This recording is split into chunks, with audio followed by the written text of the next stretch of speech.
Born in Kiev on May 22, 2002, Iryna Zarutska grew up surrounded by color, paints, sketches, and dreams. She studied art restoration, fascinated by the idea of bringing beauty back to life. Friends called her gentle and endlessly curious, someone who could find light even in the darkest corners. But in 2022, that light was nearly extinguished. When Russian forces advanced on Kiev, her neighborhood in Solomiansky came under bombardment. Windows shattered, streets emptied, and families vanished overnight. For weeks, Iryna and her family hid inside a cramped bomb shelter, a single bulb flickering above, the sound of sirens echoing outside. Every day was the same question: will we survive tomorrow? Then came escape. With her mother, sister, and younger brother, Iryna fled Ukraine, leaving her father behind under martial law. Their journey ended in Huntersville, North Carolina, a quiet town that felt like another planet, peaceful, green, and still. In America, Iryna rebuilt herself piece by piece. She took jobs wherever she could, cleaning, waiting tables, anything to help her family start over. She learned English in the evenings, practiced driving with her boyfriend, and began dreaming again. When she finally moved to Charlotte's Noda neighborhood, life seemed to be opening up. She enrolled in college classes, worked shifts at a local pizzeria, and started saving for her own apartment. For the first time in years, her smile looked real, the smile of a girl who believed the worst was behind her. The camera slowly zooms in on a photograph of Iryna laughing beside a train window. Narrator, softly. But on one quiet summer night, August 22, 2025, as she rode the Lynx Blue Line home from work, her story took a tragic turn. Every city has its moments of darkness, the kind that tests its soul. For Charlotte, that moment came on a train, one ordinary night. But from that darkness came something else, light. The light of a community standing together. The light of strangers who became family. And the light of a young woman whose name, even in death, still inspires hope. Cut to the East/West Boulevard station, now peaceful, morning commuters passing by. A mural of Iryna smiles on the wall, surrounded by sunflowers and the blue and yellow of her homeland. Narrator, softly. She was born under sirens, and died chasing freedom. Yet in every heart she touched, she lives, not as a victim, but as a reminder. That even after war, and even after loss, humanity endures. The camera pulls back, sunlight flooding the mural. Text fades onto the screen. Dedicated to all victims of violence, and to those who still believe in peace. 2 years after that night on the train, justice finally stood on trial. In the defendant's chair sat DeCarlos Brown, older, thinner, eyes distant. Across from him sat Iryna's parents, holding hands, a small Ukrainian ribbon pinned to their clothes. Cut to courtroom sketches, prosecutors standing, witnesses testifying. The evidence was overwhelming: the knife, surveillance footage, DNA. The defense argued mental illness, that Brown was a man lost in delusion. But the prosecution reminded the jury of Iryna's dreams, her college plans, her artwork, her life rebuilt from ashes. Prosecutor, voiceover. She escaped war to find peace. And peace failed her. The gavel strikes. The verdict echoes through the courtroom. Guilty. The judge's voice trembles as he delivers the sentence, life without parole. Some weep. Others sit in silence. Iryna's mother closes her eyes, whispering a prayer in Ukrainian. Narrator. For the Zarutska family, justice was not victory, only a fragile kind of closure. Their daughter would not come home, but her story would not fade either. Soft piano begins as the scene shifts to an art gallery. Paintings fill the walls, bright, hopeful, alive. A sign reads, "Light through the darkness, the art of Iryna Zarutska." Her friends and teachers gather, remembering the girl who painted freedom, who dreamed in color even after war. Her boyfriend stands quietly in a corner, holding a small canvas she never finished, a sunrise over Kiev. Narrator, softly. Today, her name lives on, in art, in law, in the hearts of those she touched. A scholarship in her memory now helps other Ukrainian refugees study in the United States. And every year, at the East/West Boulevard station, people still gather with candles, to remember a life cut short, and the light she left behind. The screen fades to black, with the words, "In memory of Iryna Zarutska, 2002 to 2024. May her light never fade." Just weeks after Iryna Zarutska's murder, tragedy turned into action. North Carolina lawmakers, Democrats and Republicans alike, introduced a new bill called Iryna's Law. Its goal, to close the gaps that allowed her killer to walk free. Cut to a close-up of the bill's title page, an act to strengthen public safety on transit systems. The proposed law demanded stricter background checks, mandatory security officers on every light rail line, and real-time coordination between police and mental health services. But that wasn't all. A heated debate began in the State House, one that would reignite a long-dormant topic, the death penalty. Clips show emotional speeches in the chamber. Some lawmakers argued that repeat violent offenders like DeCarlos Brown should face execution if found guilty of premeditated murder. Others warned that vengeance wasn't justice, that North Carolina's justice system already failed too many. Representative John Bradford, who represented Iryna's district, said with tears in his eyes, "She survived Putin's bombs, but not our policies. We owe her better." Cut to footage of candlelight vigils, Ukrainian flags, posters reading, "Justice for Iryna," and children placing white roses at the station. Across Charlotte, citizens rallied in support of the law. Petitions flooded the governor's office. Social media campaigns carried the hashtag Iryna's Law around the world. By late fall, the bill passed the House Judiciary Committee with overwhelming support. In the state Senate, debate raged into the night, not about whether change was needed, but whether it had come too late. Narrator, somberly. Iryna's Law became more than legislation, it became a symbol. A call for justice. A reminder that behind every law, there's a name, and a story that should never have been written this way. Fade to black as the soft melody of a Ukrainian folk song plays. The camera lingers on Iryna's smiling photo beside a single lit candle. In the days after the killing, Iryna Zarutska's name spread far beyond Charlotte. What began as heartbreak turned into a political battlefield. Conservative commentators accused major media outlets of ignoring the story, saying it didn't fit their narrative. Hashtags trended overnight. TV panels debated race, crime, and justice. The conversation was no longer just about Iryna, it was about America. Cut to footage of President Donald Trump at a podium, flashes popping from cameras. Speaking at the Museum of the Bible on September 8, President Donald Trump called the attacker a madman, a lunatic. He blamed what he called soft on crime policies and vowed to take horrible actions for horrible crimes. Later that night, the White House released a statement condemning North Carolina's Democrat prosecutors and judges for failing to protect their citizens. Days later, Vice President J.D. Vance visited Concord, North Carolina, calling Iryna's death a symbol of what happens when justice becomes politics. He went further, saying he would be open to deploying the National Guard to Charlotte if the mayor and governor requested it.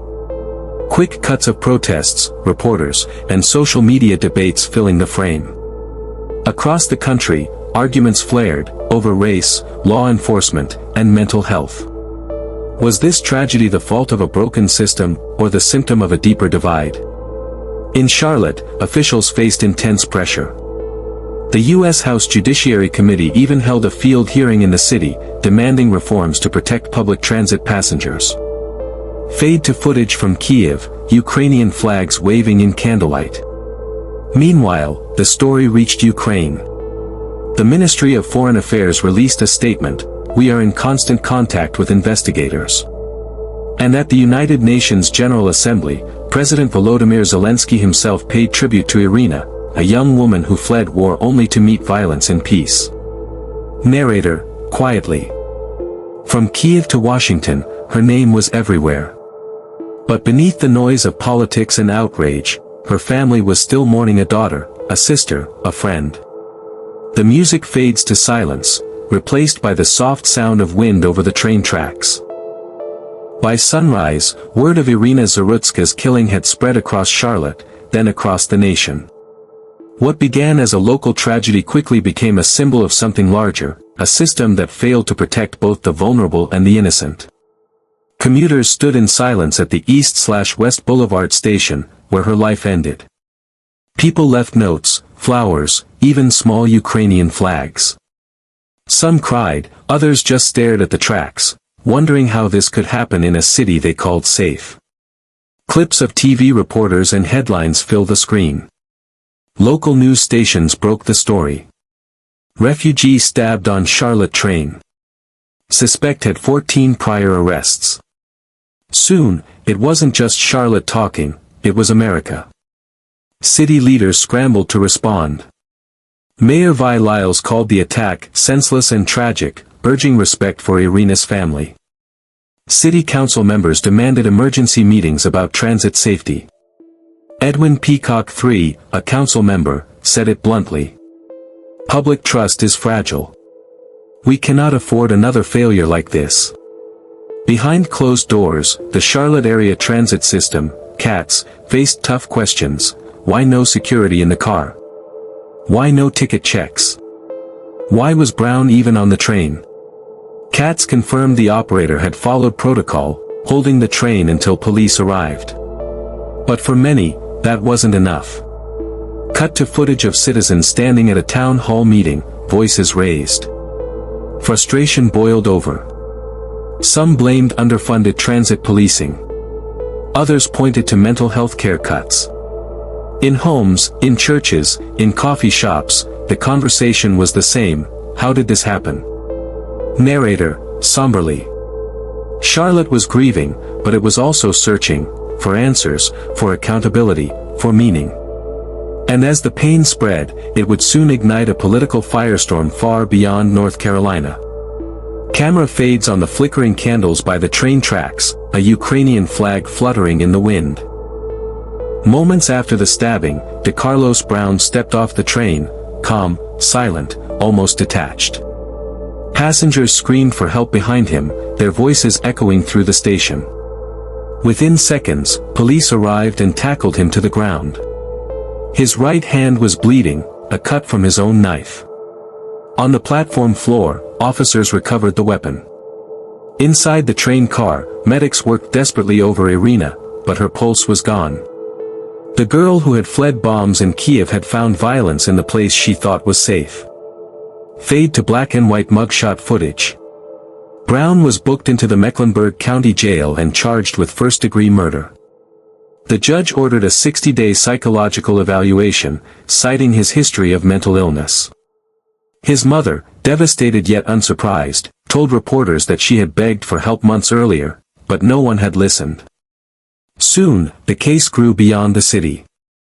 Federal prosecutors stepped in, charging Brown with violence on a mass transportation system, a rare and serious federal offense. He now faced life in prison, and potentially, the death penalty. Cut to a courtroom sketch, Brown seated beside his lawyers, head down, unshaven. Defense attorneys argued he was schizophrenic, a man lost to a broken system. But prosecutors painted a different picture, a violent repeat offender who should never have been free. Narrator. The courtroom became a battleground, not just over guilt, but over accountability. Who had failed first? The courts? The doctors? The system itself? The camera lingers on a silent courtroom bench, Iryna's photograph rests beside a candle. Narrator, quietly. As Brown awaited trial without bond, the questions only deepened. For Iryna's family, justice was still far away, and peace, even further. Soft fade to black. It was a warm Friday night, August 22, 2025. At a small pizzeria in Charlotte's Lower South End, Iryna Zarutska finished her evening shift. She wiped her hands, tied her apron, and said goodbye to her coworkers. Her boyfriend had offered to pick her up, but she smiled and said she'd take the Lynx Blue Line. It was faster, cheaper, and safe. At 9:46 p.m., Iryna boarded the train at SPARKS station. She found an empty seat near the window, her hair still tied back from work, her phone glowing softly in her hands. She was just another face in the crowd, heading home after a long day. But just a few feet behind her sat Carlos Brown. He had been riding the same train for hours, silent, restless, fidgeting with something in the pocket of his hoodie. Surveillance footage later showed him shifting in his seat, mumbling, laughing quietly to himself. Cut to a digital clock on the train, 9:50 p.m. For minutes after Iryna sat down, Brown leaned forward. In a single motion, he pulled a pocket knife from his hoodie and stabbed her from behind, once, twice, then again. One blade to the neck, two to the back. Passengers gasped. A man shouted. Iryna turned halfway in shock, her eyes wide, her hands clutching the wound. The phone slipped from her fingers, landing on the floor beside her. She tried to stand, but the strength left her body. The train's wheels screech as it slows. No security guard was in that car, only terrified passengers who rushed to help. Within moments, Iryna collapsed, her pulse fading. At 9:52 p.m., the train doors opened at the East/West Boulevard station. Brown stepped off calmly, blood on his hand, and muttered, "I got that white girl." Seconds later, police officers tackled him to the platform. Narrator, somberly. By the time paramedics reached her, it was too late. Iryna Zarutska, 23 years old, a refugee who had fled war to find peace, was pronounced dead at the scene. While Iryna worked toward a new beginning, another life in Charlotte was unraveling. Carlos Brown Jr., 34 years old, a man with a record longer than his years of peace. 14 arrests in Mecklenburg County. Breaking and entering. Armed robbery. Years spent behind bars. After his release in 2020, Brown returned home a different man, quiet, erratic, and haunted. His mother later said he'd been diagnosed with schizophrenia, but help never came. When she tried to have him hospitalized, the system turned her away. Doctors said he wasn't a danger to himself or others, not yet. Cut to dramatized shots, Brown pacing in a dark room, phone pressed to his ear. In early 2025, he called 911 again and again, claiming something man-made was inside his body, that something was controlling him. Police charged him for misusing emergency lines, and released him without bond. From there, his world dissolved. He stopped taking medication, started drifting between shelters, talking to himself on street corners, invisible to most, forgotten by all. Soft metallic clatter of a train arriving. On August 22, 2025, Carlos Brown boarded the Lynx Blue Line. Surveillance footage showed him sitting alone, rocking gently, whispering under his breath, laughing to himself. For hours, he rode aimlessly, car after car, stop after stop. 2 security officers passed him earlier that night. They noticed nothing unusual. He didn't even have a ticket. The train doors close. The lights dim. The sound of wheels on tracks grows louder. Narrator, quietly. He would not get off that train, until a stranger's life was gone.